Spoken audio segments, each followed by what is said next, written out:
Hey guys, what's up? So I hope you're having a good day today, and I hope all is well with you. So we're going to do another radio story today, and today I'm going to talk about Steve Dahl's brief return to Detroit in 1999 on 97.1 FM Talk, and I'm going to kind of talk about that. And I'm going to talk a little bit about the station's transition from rock to talk.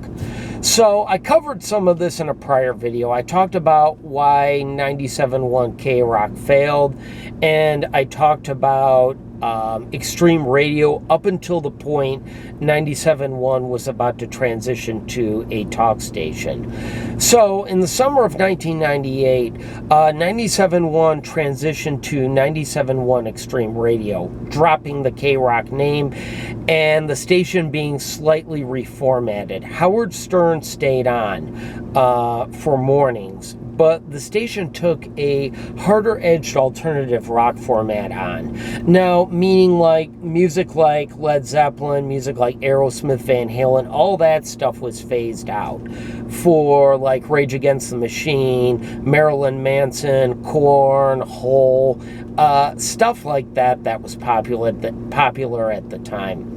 Now, my own theory is that extreme radio was never meant to be a full-time format, in my opinion. I think they were using the format just as a segue to flip the station to talk, to model the station after KLSX in Los Angeles or WCKG in Chicago. Well, around Christmas of 1998, the station began running promos stating that after Christmas, Chicago talk show host Steve Dahl would be expanding his show to the Detroit market. Now, Steve Dahl had been on in Detroit in the late 70s for a couple years before departing for Chicago. And he was on he was on W4 Rock 106.7, and I'm not sure if he was on another station or not, but I believe he was just on W4 Rock. And he made a little bit of a splash in Detroit, but not nearly as big as he did in Chicago. So anyway, they were airing promos for the show, and they were really hyping the show up. And the show was a drive time show. So the show was going to run from 3 to 6 Eastern Standard Time. Well, there was a lot of hype behind the show. So Dahl's show started right after the New Year, like the first week after the New Year, when everybody was going back to work from the holidays. And I remember listening it was either the first day or the second day it was on. And I remember listening to the show at first and thinking, am I missing something here? This isn't very funny. I thought this was supposed to be funny. I was expecting something like high energy. I was expecting something maybe in the vein of like Howard Stern or in the vein of Tom Leykis or something like that. But the show was very dry.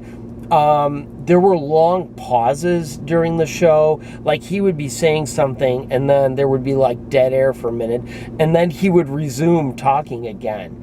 And there was a lot of times that I found that Steve Dahl sounded like he was reading from a newspaper or something like that, or reading like an excerpt from a book.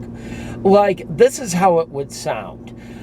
Well, there was a traffic pileup on 1st and Main the other day, and traffic was backed up for 45 minutes. Instead of like talking to you as an audience and saying, wow, there was really a big traffic jam on 1st and Main the other day. Traffic was backed up for nearly an hour. Did anybody see that? Oh, yeah, nobody could go anywhere. It was like a sea of cars. You know, like you were talking to somebody versus just like reading something to somebody. And it sounded like he was reading something to somebody.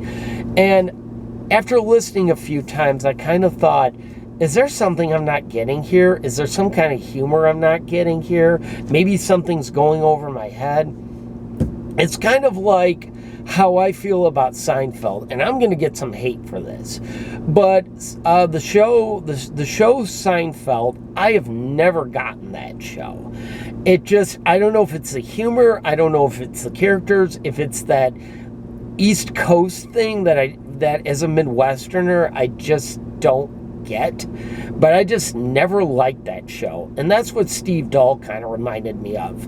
It's like, I just don't get this guy. I don't know. And I'm not trying to be mean or disrespectful or anything. It's just stating I don't understand the show.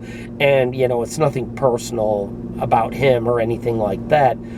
But over the months, it became clear that Dahl was getting upset with the direction of the show and the direction the show was going. And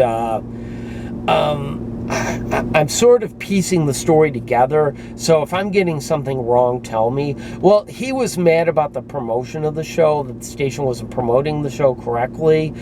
I believe he was mad because it's been said that the staff of 97.1 in Detroit was talking about him behind his back and everything, and they were making fun of the show. And there were other accusations, let's call them accusations, that were flying around.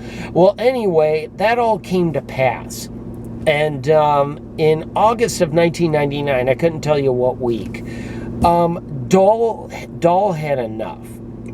And one day, I believe he was in kind of a salty mood, and he went off about the whole thing on the air, stating that basically they weren't giving him a fair shake. He was mad at management there, and that he didn't really think he wanted to be on in Detroit anymore. So he had the show cut off. He cut off the show about an hour into it and basically left the Detroit market that way. And 97.1 was airing dead air for a while, and they were kind of scrambling of what to do.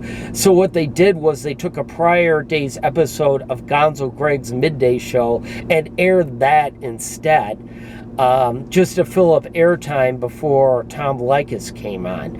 And it's been said, and I'm jogging my memory a little bit, but I believe Tom Leykis caught wind of what happened, and I believe addressed it on a show and was actually joking around about it, and everything like that. But that was one of the more interesting things I've heard. I've heard of shows getting canceled, and I've heard of shows getting pulled off abruptly, but I've never heard of anybody just cutting the audio feed and just cutting themselves off from a market, saying that, you know, F you guys, I'm not going to do this anymore. But I always thought that was funny. And I can see both sides of the story. I can see maybe how he, in his position, how he was upset with the way his show was being promoted in Detroit.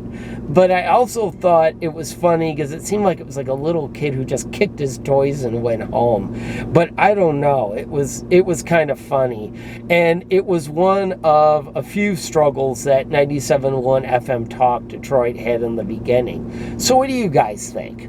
Do you guys remember when this happened? Were you listening the day this happened, or does any of this sound familiar to you? Let me know in the comments. But I'm going to wrap this one up, guys. So I want to thank you so much for watching. Be sure to hit that subscribe button if you haven't done so already. And as always, guys, have a great rest of your day.